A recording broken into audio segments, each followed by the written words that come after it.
Praise God. Odofo Nyankopon sha bebre na yeda nyame aye.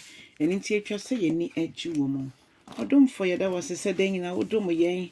Emma wo ma ya hoden adechini adesaye. Ne sente bibiara sa abre onti apo. Ora Yesu. Ho mamobo na ma wani onyam enkoso nye kese. Ewo Jesus Christ din mu ene ya bompaye. Amen. Odofo enedue yi mema wakwaaba de ba Woti asie senjumedie yi so. Yebefe akenkan samefi Yohanne woma edikan etinom nchichem du ba kokosi du miensa. Said the abrofo beka no 1 John 5:11-13. Odofo me enti Awurade asem.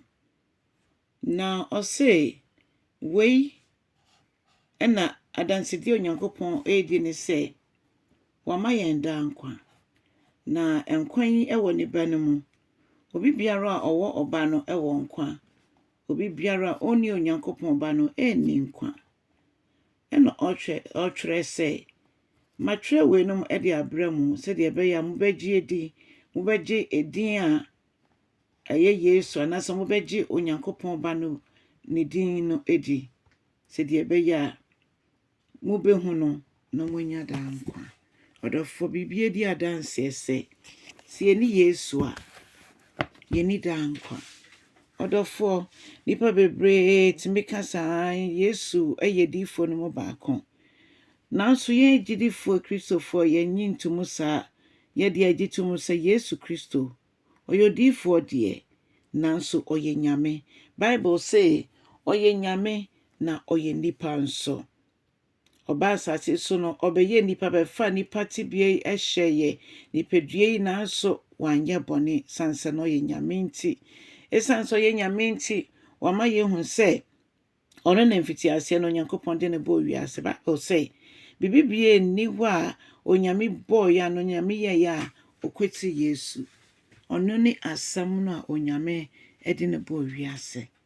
Odofo wugidi ebia na wo kwa asori de bia nanso saa gidi we de wuntimi mfa wo ho nto so esansa wugidi se esoma hodro ni nyina omo akendifo no etese Yesu there be o say dia owo oba no ewo nkwa ewo da nkwa de onni Onyankopɔn ba no oni nkwa eni ntiro nyame nkronkron nam Yohanne so asan etimu akire yen.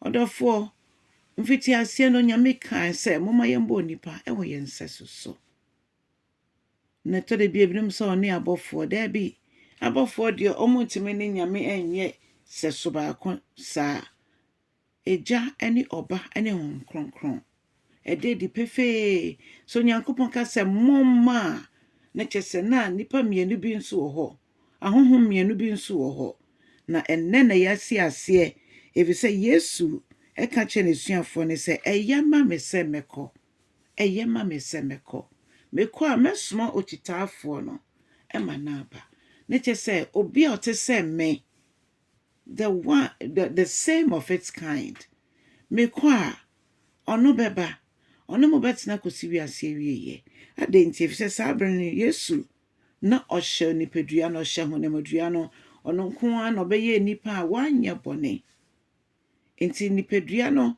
ewo ne limit ye hwe ye nipadua du baby a eye mre ebo akokora Yesu obehye nipadua mu onyi woni pansem na nyame nkronkron edi ne kan Onyankopɔn honhom di ne kan ema owie ne dwumedi a odi wa asase so odi mfie miensa ne fa ena brofo beka so odi ye ne ministry odi training crofo na afi odi Kristosum anase nyamesom ehye nsa no ka chom se montwen kosi se tumi ne beba muso ampo motwen Jerusalem na nkronkron ba muso besi sabre me ne nyina hom kronkron ene ye boafo ono no de ye kono de ye ba se ne ni ho Yesu abreso a ene hom kronkron ti ye hu Yesu Kristo ti jeni sani faso odi mayen no wama hom kronkron ya betena afebo so no ankwa anka honhom ne ntimi mba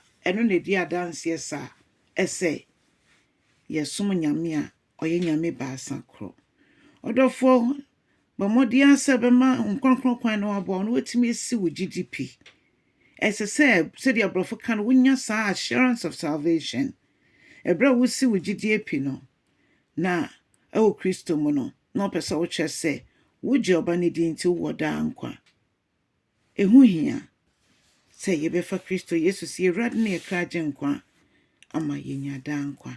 Eba sanso a otenetene yesiesie ye na oma ya akwankyere se de sifa yesifa bo yembra. Onyame nhira obomodi acha asem no.